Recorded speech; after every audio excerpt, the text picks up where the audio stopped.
Hello, my friends. Today, our topic is just super hot. We're talking about niching. We're talking about how to niche, how to find your niche, how to find your clients, and how to narrow down the niche so that you will get people who are willing to pay you more than to talk to everybody in the world. So, that's really important topic which will help you to make more money and get more clients. And I'm Eva Voda, your business and brand creator. And if you want to brand your brilliance, let me know.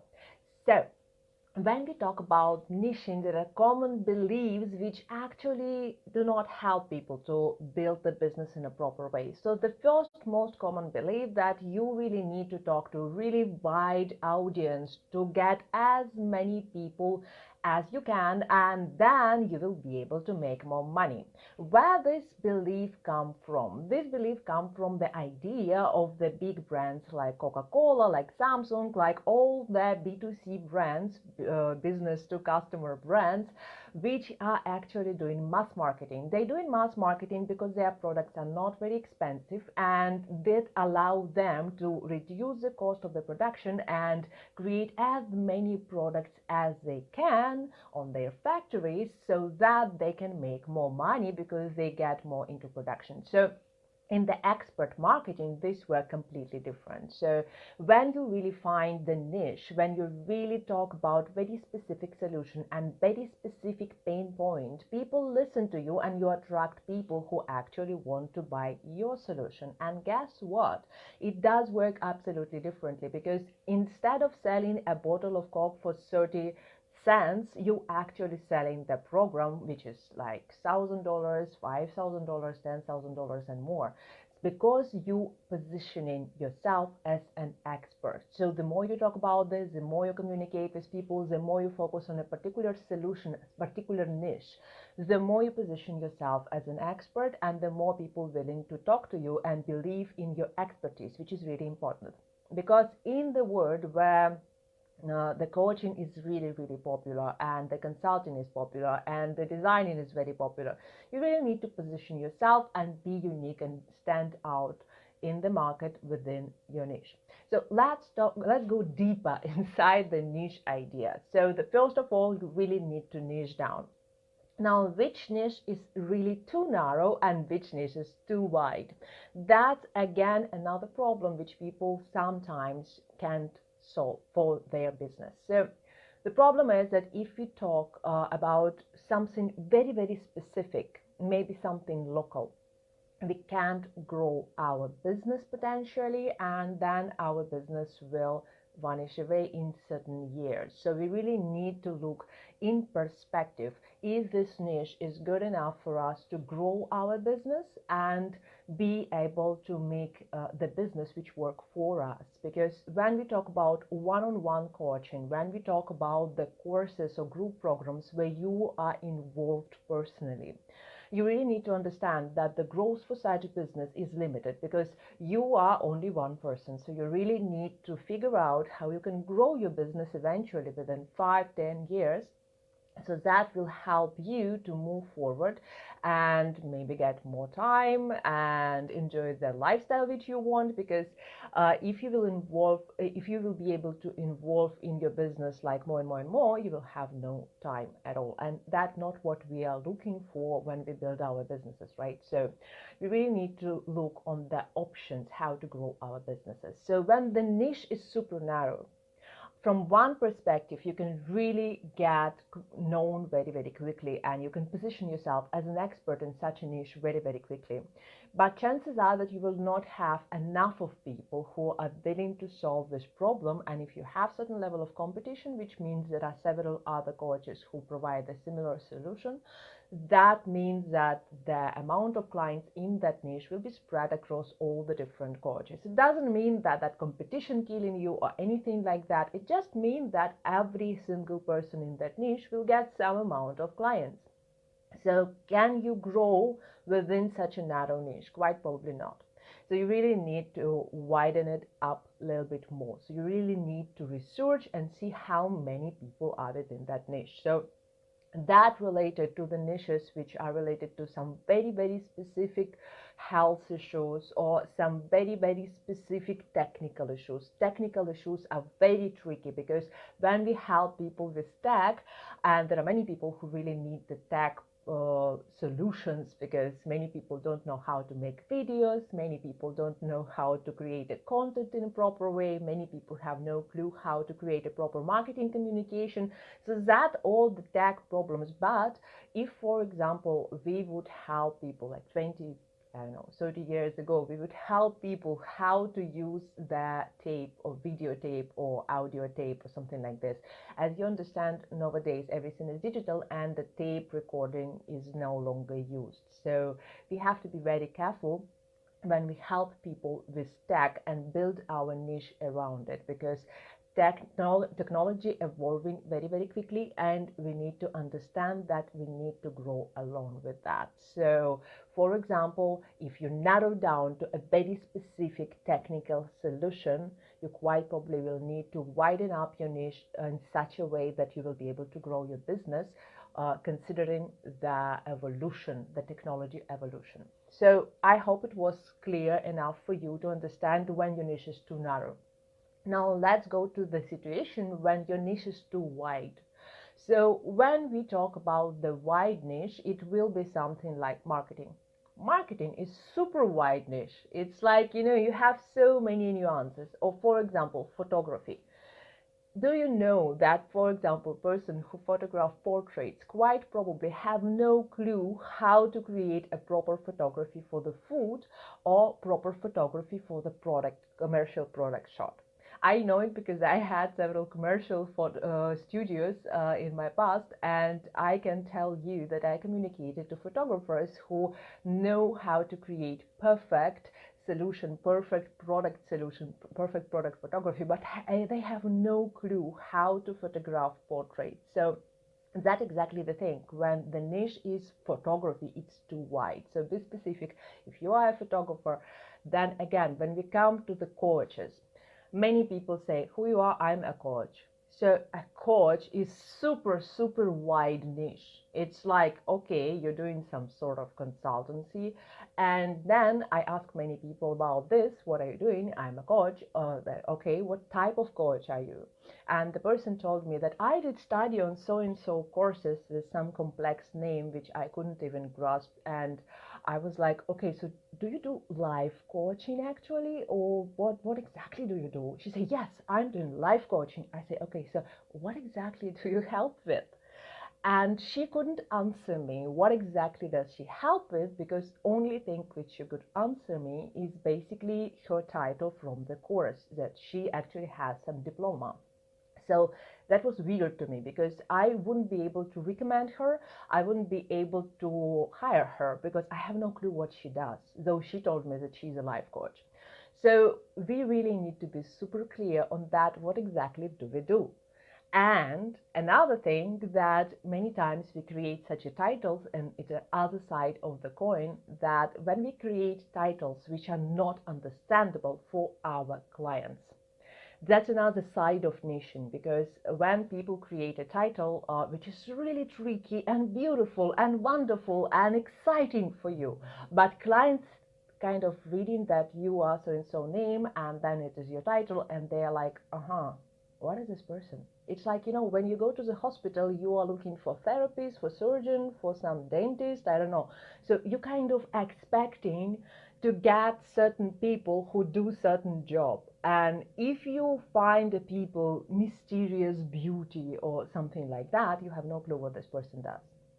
So if you do certain level of coaching, you definitely need to have a coach in your title, and you can add whatever mysterious description you want to have. But I always stand for the name of the business and the name of your title, and everything else. It's not about be so different that nobody have a clue what you do. It's all about being clear enough about what services do you provide. So if you are a taxi, you're not supposed to call yourself a rocket. So it doesn't, I understand that rocket is also a transportation to the space, and it also super quick, and it gives a lot of association game to your clients. But if you provide the taxi services, you're supposed to have a taxi somewhere there. So I hope this association is kind of give you some clarity, because I can't give you enough of very strange titles which I got from groups, and I will tell you honestly, I have no clue what these people do. And as a client, as a potential client, people are lazy. I'm not going to research on what this person does. That's the problem. So if I have no clarity from that post, so what this person does, I will not look forward to communicate with this person. So you really need to give enough of clarity in every post, in every video, in your title and in your description. What exactly do you do? What kind of services do you provide? What solution, what pain you solve, and what kind of benefits will they get? So I hope that's quite clear about widening niche and narrowing niche. So you have to be somewhere in the middle where you have enough of clients and you have enough of clarity to be an expert, right? So that's about the niching. Now let's talk about the keywords. This is something which everybody hates, including me. I hate the keywords as well, because it's like everybody talking about SEO and keywords, and this is super tech, and this is somebody like, when you hear it and you have no clue about the tag and stuff like this, you like skipping such words like keywords. Oh, this is so technical. I want to be authentic. I want to be me. I want to be. But here's the thing. I was just like you. I was absolutely fantastically ignored every single keyword for a very long time. And I have to tell you, the thing is that when you avoiding this research and when you are not looking on what people are searching on Google, you end up with the situation that you create a niche which is just exists in your head. And that's a problem with keywords, because keywords giving you the idea about what people are looking for. Basically, the niche, it's a problem of your clients which need the solution. So when we talk about this, we need to understand what people are looking for. So when people have some requests, like for example, why don't I make that much money, or why don't I make money with my online business? It's a real request, by the way. So I was looking for these particular answers, and I always searching for certain kind of questions. You can find a lot of different titles and headlines when you're looking in Google how people play around this topic. So it itself can bring you a lot of inspiration for your content. So when you are looking for this research moments, you can also see how many people looking for this particular question when you're looking at it in a Google search. So when you're looking for that, you understand that people quite probably are looking for the solution in your niche, but they naming or phrasing this particular problem differently than that what you have in your mind. So my recommendation for that, first of all, look for the keywords, use Google AdWords for that. There are many different sites which provide you fantastic solutions for the keywords, and the keywords will be different for Google, for Facebook, and for different social media. That's another problem, but at least you can find something which is really relevant. The long tail keywords, for example, it's keywords which are phrases, not just a single word. The long tail keywords allow you to get more clients and allow you to get more people reading your blogs and reading your posts and get more attention to your videos. So you really need to make a research in that. Once you do that, you have to use these keywords in your communication, because then people clearly see the indication that, okay, we are looking for that and this person provides us this solution. So it's as simple as this. And you don't need to be related too much to these keywords, just spread them here and there. So first of all, it will help social media and search engines to find you and help other people with your content. On the other hand, it will allow you to create more content with ease, because you will create content for existing requests. Have you heard of Moz? No, I didn't heard of Moz. What is that, Sophia? Tell me. So when we talk about the keywords, that's basically it. You really need to find the keywords which people are looking for and which are not too competitive. So when you are looking for the keywords in Google AdWords, you will be able to find the statistics of which keywords are searchable and which keywords are not too competitive, which means that you will not be able to get into that market powerfully enough. So again, it gives you enough of statistics of how many people do what in your niche and how you can play around to be unique. And now we come to the third part of our video conversation about niching, and I know today it's a little bit longer. So when we talk about the brand positioning, when we figure out what is our niche, what kind of keywords are popular and attract clients to that niche, which basically help us to build online business which work on its own without our involvement as such, without us chasing people. It's all about attracting people by using the power of social media and internet. So that's really powerful and important, and we can't ignore it. I personally ignored it for a while, and it cost me a lot of money. So don't do that. Don't be like me. So when we talk about the brand positioning, when we figure out what is our niche, our brand positioning is not just related to the situation, what the standard elevator pitch sounds like.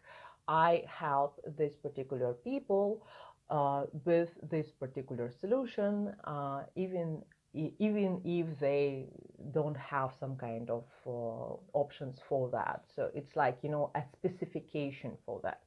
But when we talk about the elevator pitch and brand positioning, it's not exactly the same, because elevator pitch is often related to particular products or particular marketing activity which you have, while brand positioning is way more wide. So we're talking about what values do you have, how do you help people in general, and what you stand for.